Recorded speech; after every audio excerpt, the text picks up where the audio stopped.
Hey guys, it's Pastor Matt, and I just wanted to take some time to make a YouTube video today because today when I was scrolling through my Facebook wall, I saw a video that was posted that really bothered me. And it bothered me so much that I wanted to get on here and make my own YouTube video. And, basically what he was saying, he was commenting on the slogan, "Make America Great Again." And his basic argument is that America has never been great. And then he went back through history and he explained certain points, certain things that has happened in America history that he thinks makes America not great. But I tend to disagree. And here are the reasons that I disagree. It goes all the way back to 1607 in the Jamestown colony. And that is when the English came and started to establish the 13 colonies here on the East Coast. Now you have to understand that the English country was controlled by a monarchy, and that means that they had a king. And you have to understand that in a monarchy there are basically two classes of people. There's the aristocracy, the rich people, the dukes and princes, and the rich who would rise to this level of power, and whether they be born into it or become exceedingly wealthy and be adopted into the aristocracy. And then there was the other class. There was the peasant class. And basically it was just people that lived in servitude to the aristocracy.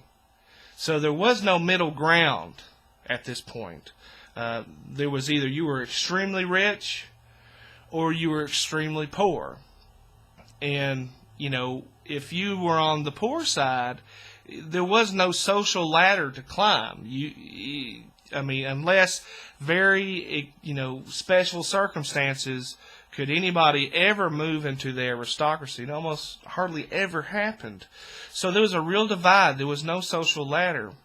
And, the English controlled the 13 colonies. It started in 1607 for about 169 years.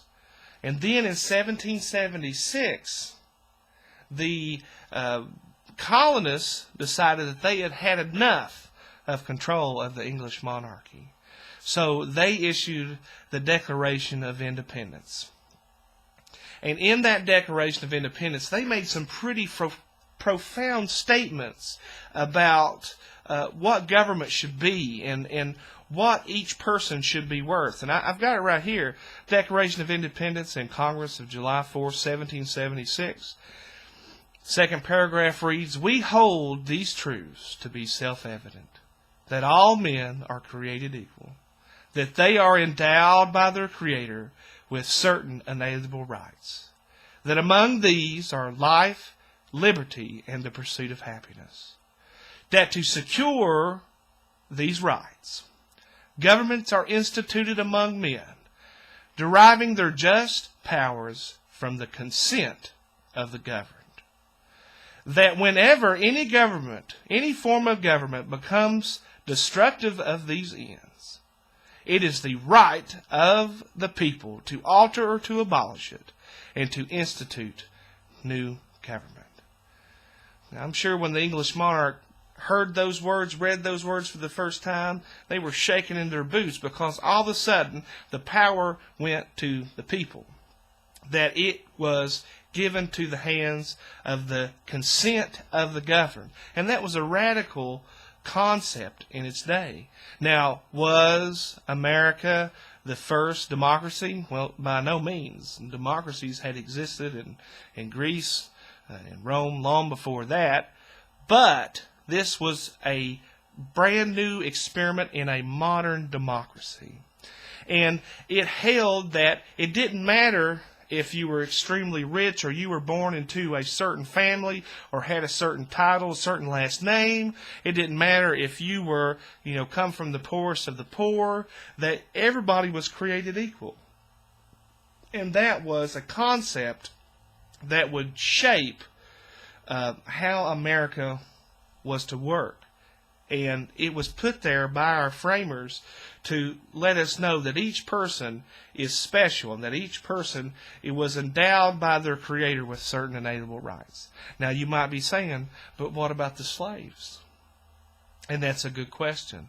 And I think that even at that time, there was starting to be a lot of quarrels about slave trading, and I think in 1807 the English actually banned slave trade at that point, and it took the colonists a while longer to finally eradicate slavery with the 13th Amendment. But one thing that I think that needs to be mentioned before we go into the Civil War is that in 1791 we had the Bill of Rights. The Bill of Rights was ratified, and this gave the people more rights. The First Amendment gave us the right to freedom of speech, freedom of religion, freedom of the press. And you have to understand, if you go back, the English crown controlled the church. You weren't allowed to go to your own church or to practice your own religion, whether it be, Judaism or Islam or Christianity or whatever it may be. You, as an English subject, were required to be a member of the Church of England. So a lot of people came over to have religious freedom. And, one comment that guy said in his video is that, the war on terrorism is really just a war on the Muslims. And I totally disagree with that. Our country was founded on the idea of freedom of religion. And that's just not freedom of denomination within Christianity, but that's the freedom to, to believe in, Allah, or to believe in the Christian God, or to believe in, no God. That is part of your rights as an American citizen, and that is an amazing concept that we have and that we need to hold on to here in our country. The Second Amendment also was that, gave us the right to bear arms. And, that was a new concept too. And a lot of countries, they wanted to suppress the servant class so they wouldn't be able to resist the aristocracy, so they could have complete control over them. So, this comes with the idea that it's by the consent of the governed, that if the government doesn't, serve the needs of the people, then we have the right to overthrow that government. And really, our framers set that in as a power check, that the government never becomes so big and so controlling that we are, not able to have our rights. We're not going to lose that Bill of Rights simply because, some people come into power and become so powerful that they start to tell us what is, right and what's wrong, what church we should go to, whether we should believe in God or not, start to restrict our lives. And, government is becoming so big now, has already become so big that, it almost feels like the government does control many aspects of our lives, in which they shouldn't. And I think that the framers would have been a little shocked of how far things have come today in America. But, these things, these concepts that we're given are concepts that truly makes America great. And it's something that we should be proud of. It's something that we should be willing to fight for. And if need be, to die for. And that's just like, I see a lot of things on Facebook that says, if you, enjoy your freedom, then, thank a veteran. And I think sometimes we see that so much that we become numb to it, that we don't even realize, what that means. But, the price of freedom is not free. It has a cost. Freedom has a cost. And there are a lot of people that have died. Going back to the Revolutionary War, many American citizens fought the British Crown, and they gave their lives for this concept of a democracy. And I think that they should be honored for their sacrifice, for the things that they did. going on. I mean, it took 70 years, roughly, after we established the Bill of Rights and the Constitution before we had our great Civil War between the North and the South. And one of the biggest issues that we have learned that came out of the Civil War was this issue of slavery. And we had the start of the Republican Party. We had Abraham Lincoln, who was our president, who, had the Emancipation Proclamation, which was the forerunner to what became the 13th Amendment. And that officially gave slaves their freedom and gave them the right to vote. Of course, we know that in the South, which was dominated by Democrats, there was a lot of Jim Crow laws which were unfair and were used to still continue to oppress the African American population so that they couldn't exercise their rights that had been granted in the 13th Amendment. And, this went on for a while.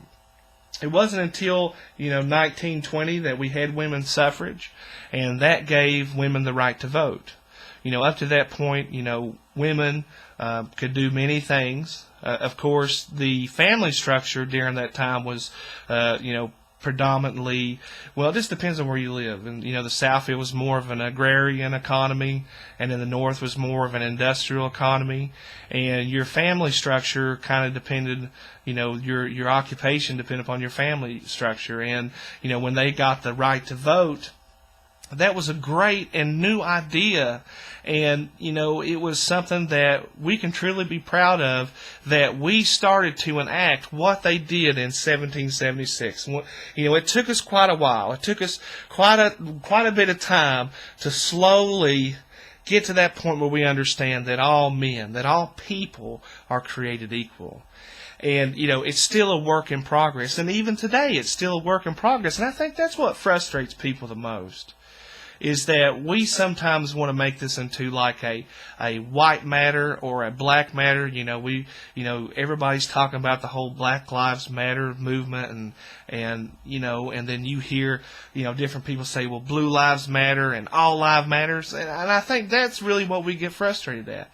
Is that the beginning of our great country was a concept that all men were created equal.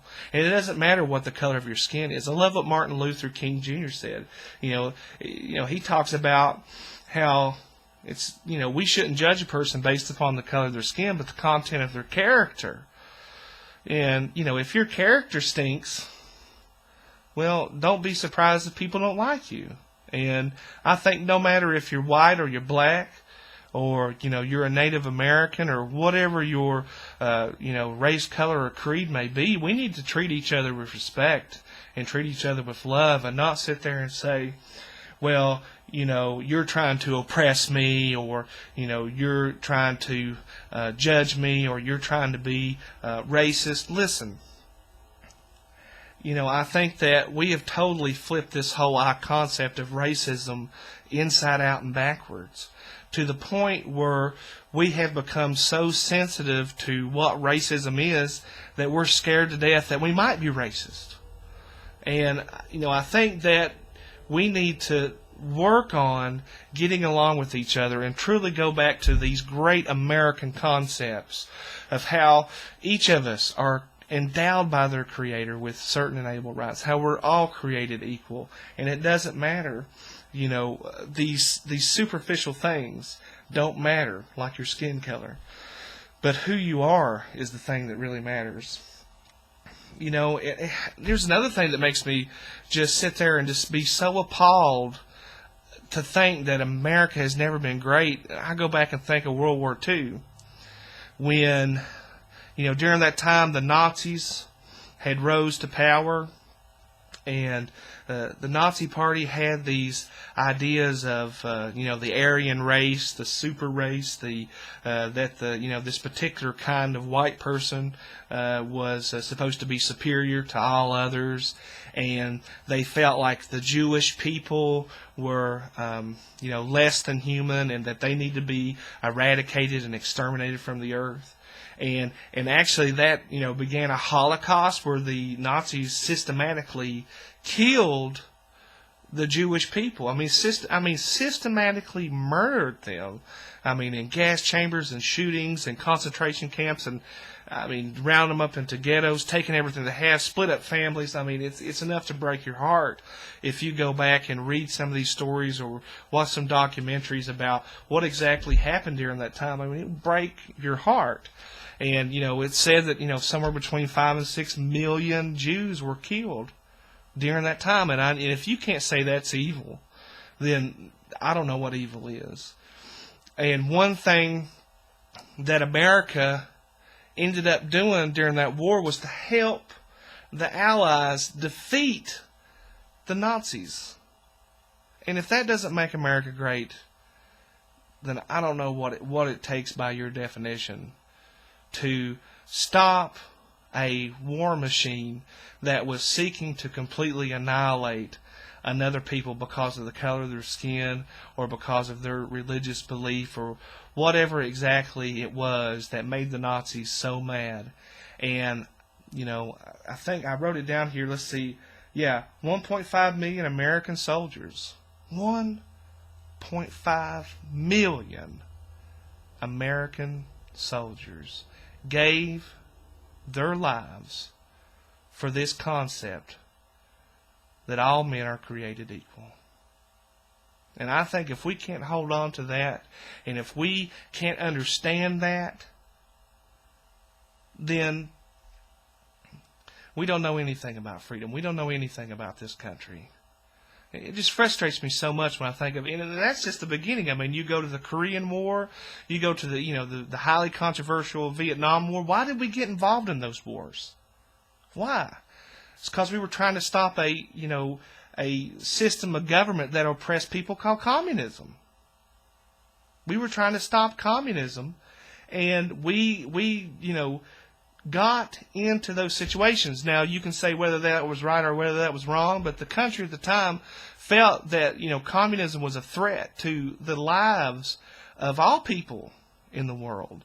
And they felt strongly enough that men and women went and they died for that concept that all men are created equal and don't need to be controlled by an aristocracy or be controlled by, a king or a dictator.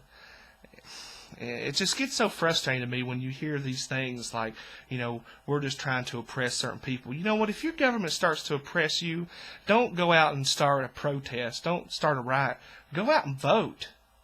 That's the beautiful thing about America. You just want to throw away America, start some sort of riot, when we should enjoy that, we should exercise the rights that, people have fought and died for. That we should stand up for what we believe in. It doesn't matter if you're Democrat or you're Republican. If you stand up for what you believe in and you have the same mentality that these colonists had when they were going to oppose the English, but not with guns or bullets, but through the power of the ballot, to make a change. This is really the first time in this world that we've had those kind of rights. And I think that if we don't realize how good that we got it, then we're just fools. We've been totally blessed in this country with, we produce more food in this country than we can eat. A lot of produce that is produced in this country just sits there and rots in the field. We have great wealth and we have social safety nets such as, food stamps and Medicare and Medicaid. We live really good compared to a lot of other countries in the world. I do think America's great. Now, do we have our problems? Yeah. Do people get mad about illegal immigration? Well, you say, well, we were illegal immigrants on the Native Americans. Well, like I said, we have a checkered past. There are some things that we shouldn't be proud of, and there are some things that weren't for our blame. I by no means would have condoned that, but that is what happened, and this is what we have today to work with.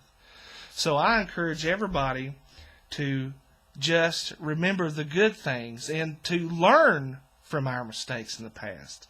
We can learn from the killing of the Native Americans. We can learn from slavery, and we can help, other people across the world to understand that, these things aren't okay, that people have basic human rights. And, there is a lot of other things that I could go into. The emergence of the middle class, Industrial Revolution, the Civil Rights Movement, where we finally, reversed some of those Jim Crow laws and started an even playing field. But, I wanted to end my little thing here on a Bible verse. And it comes from 2 Chronicles chapter 7 and verse 14. If my people, which are called by my name, shall humble themselves and pray, and seek my face, and turn from their wicked ways, then I will hear from heaven, and I will forgive their sin, and will heal their land. It seems like today in America we are in turmoil, that we are in a place where we're seeing things that I know that I never thought that I would see here in America. That stuff happened overseas, but it's coming to our doorstep. But I truly believe that America has been blessed because there has some people that submitted themselves to God, and I think that still yet America continued to be blessed by people that are willing to repent of their sins and let God heal our land. So my encouragement for you all is to pray, is to love your neighbor, but most importantly, love God.